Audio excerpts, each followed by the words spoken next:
नमस्कार दोस्तों, आज के इस हमारे वीडियो में हम आपके लिए भोलेनाथ की एक बहुत सुंदर कहानी लेकर आए हैं। एक दिन भोलेनाथ कैलाश पर्वत पर पृथ्वी की ओर चल पड़े। उन्हें जाता देख पार्वती जी बोली, प्रभु आप कहाँ जा रहे हैं? भोलेनाथ बोले, मैं पृथ्वी लोक पर जा रहा हूँ। पार्वती जी फिर बोली, मैं भी आपके साथ चलूँगी।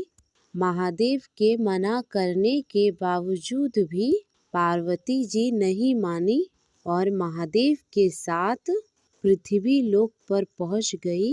घूमते घूमते पार्वती जी को भूख लगी।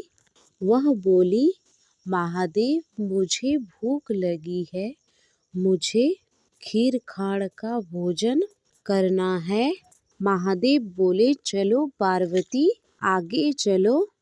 आगे जाकर उन्होंने एक घर का द्वार खटखटाया। एक सेठानी बाहर आई और बोली, क्या चाहिए महाराज? महादेव बोले, हमें खीर खाड़ का भोजन करना है। ये सुनकर सेठानी बोली, अगर खीर खाड़ का भोजन चाहिए था तो अपने घर में क्यों नहीं खाया? ऐसा कहकर वह अंदर चली गई। अब महादेव पार्वती आगे चले। आगे जाकर उन्हें एक बूढ़ी माई मिली और वह बोली, आओ महाराज बैठो, आपको क्या चाहिए? तब महादेव ने कहा, हमें खीर खाड़ का भोजन चाहिए। बुढ़िया माई बोली, आप बैठो, मैं अभी लाई। ऐसा कहकर बुढ़िया माई एक लोटा लेकर चल दी। महादेव बोले, बुढ़िया माई कहाँ चली? तो वह बोली, दूध चावल और खाण लेने जा रही हूँ। महादेव बोले, बुढ़िया माई अपने घर में देख, दूध खाण और चावल बर्तन भरे हुए हैं। बुढ़िया माई घर के अंदर गई और खीर बनाई। महादेव और पार्वती माता को जमाया। उन्हें भोग लगाने के बाद बुढ़िया माई बोली, महाराज बचे हुए खीर का क्या करूं?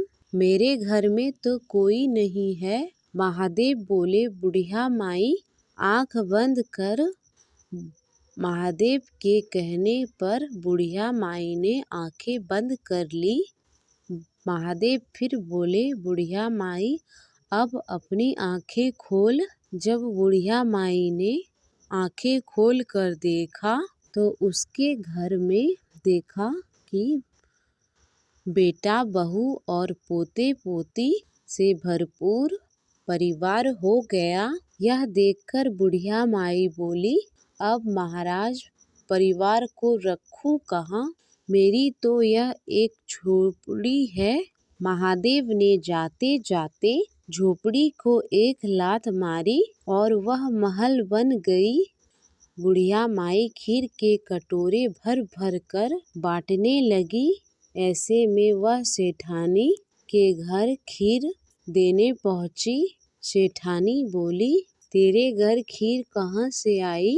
बुढ़िया माई बोले, मेरे घर महादेव और माता पार्वती आई थी, उनके कृपा से ये हुआ है।